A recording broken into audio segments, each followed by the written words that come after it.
کالا سانپ افتخار چودھری والی عدلیہ ہے، کچھ ترامیم 100% اتفاق کی رائے سے منظور کی گئی۔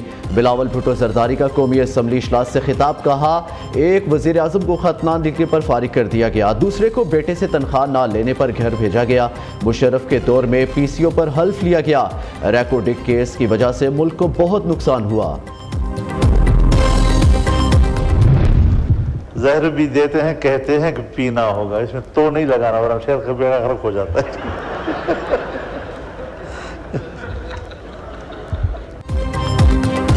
ایک جج سے حکمران، دوسرے سے اپوزیشن گھبرا رہی ہے، جھگڑا شخصیات کا ہے۔ مولانا فضل الرحمان کا قومی اسمبلی اجلاس سے خطاب، کہا آئینی ترمیم کو شخصیات کے تنازع میں یرغمال نہ بنایا جائے، عدالتی نظام کو ٹھیک کیا جائے۔ آئینی ترمیم کے لیے کاوشوں میں تحریک انصاف بھی میرے ساتھ ساتھ رہی، کوئی قاعدے قانون کے تحت جلسے کرتا ہے تو اسے اجازت ہونی چاہیے۔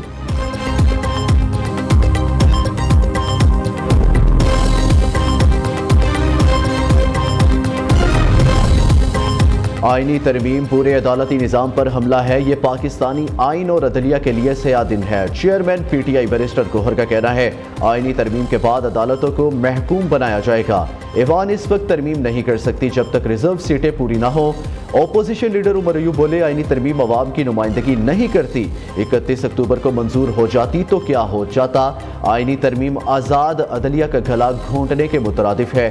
مبارک زیب ظہور قریشی، اورنگزیب کھچی، ریاض فتح زین قریشی، عادل بازئی پر شدید دباؤ ڈالا گیا، ہمارے اراکین کو زبردستی غائب کرایا گیا۔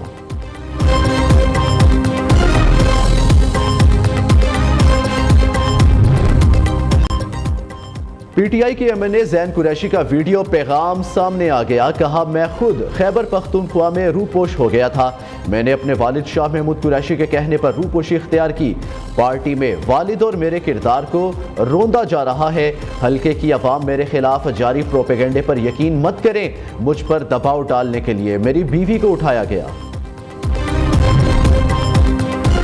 قوم 47 کے حکمرانوں نے آئینی ترمیم کر دی، 26ویں آئینی ترمیم سے آئین کی روح متاثر ہو گئی۔ امیر جماعت اسلامی حافظ نعیم الرحمان کی نیوز کانفرنس، کہا یہ کارروائی عدلیہ پر قبضہ جمانے کے لیے کافی عرصے سے جاری تھی، افسوس اس بات کا ہے کل بھٹو کے نواسے نے بھی آئین کی روح کو متاثر کیا، ترمیم نے پاکستان کی جمہوری اور عدالتی سیاباب میں اضافہ کیا، چیف جسٹس کے تقرر کا معاملہ پارلیمانی کمیٹی اور وزیر اعظم کے ہاتھ میں دینا افسوسناک ہے۔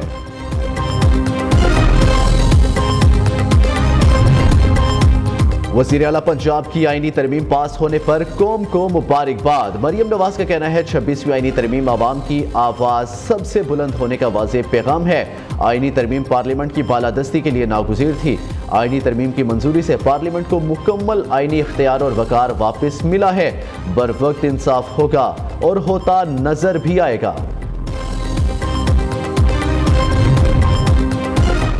آئینی ترمیم کے لیے انتھک محنت کرنے پر شرجیل میمن کا بلاول بھٹو کو خراج تحسین، سینئر وزیر سندھ کا کہنا ہے آئینی ترمیم کا مقصد قوم کو متحد اور وفاق کو مضبوط کرنا ہے، تمام سیاسی قوتوں کو اس کے پیچھے متحد ہونا چاہیے، پی ٹی آئی بھی تقسیم کی سیاست ترک کر کے قوم کی فلاح کے لیے آئینی ترمیم کی حمایت کا اعلان کرے۔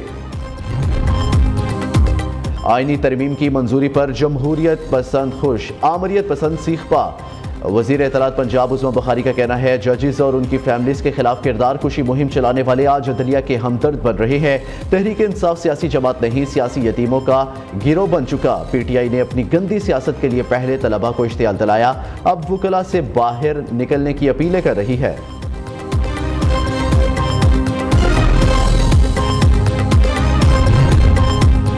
وزیر اعلیٰ پنجاب مریم نواز کا پنجاب دھی رانی پروگرام شروع، وزیر اعلیٰ کی طرف سے اجتماعی شادی میں نئے جوڑوں کو اے ٹی ایم کے ذریعے 1 لاکھ روپے سلامی دی جائے گی، ہر جوڑے کو 20 مہمانوں کو کھانا بھی پیش کیا جائے گا، ضروری فرنیچر، گھریلو استعمال کے برتن، کپڑے، دیگر روزمرہ استعمال کی اشیاء کا تحفہ بھی پیش کیا جائے گا۔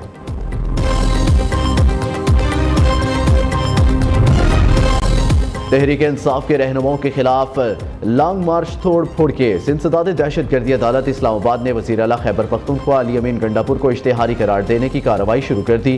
علی امین گنڈاپور کی مسلسل عدم پیشی پر عدالت ناقابل ضمانت وارنٹ گرفتاری جاری کر رکھے تھے۔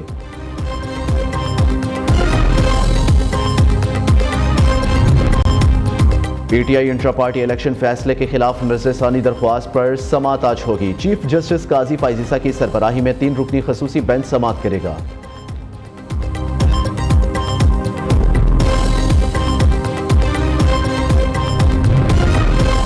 اڈیالہ جیل میں ملاقاتوں پر پابندی میں مزید توسیع کر دی گئی۔ ذرائع کے مطابق اڈیالہ جیل میں ملاقاتوں پر پابندی تاحکم ثانی رہے گی۔ جیل میں ملاقاتوں پر پابندی میں توسیع پنجاب حکومت نے سیکیورٹی وجوہات پر کی ہے۔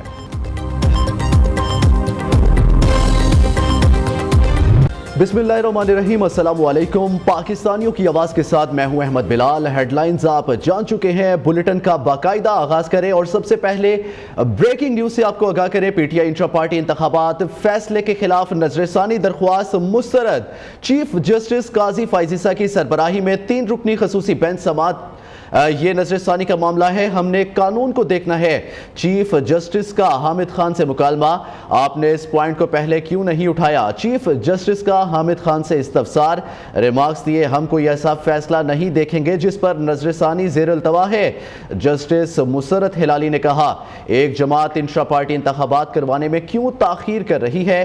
حامد خان نے دلائل دیے، میں موجودہ بینچ کے سامنے دلائل دینا ہی نہیں چاہتا، کیس کے لیے نیا بینچ بنے گا تو دلائل دوں گا۔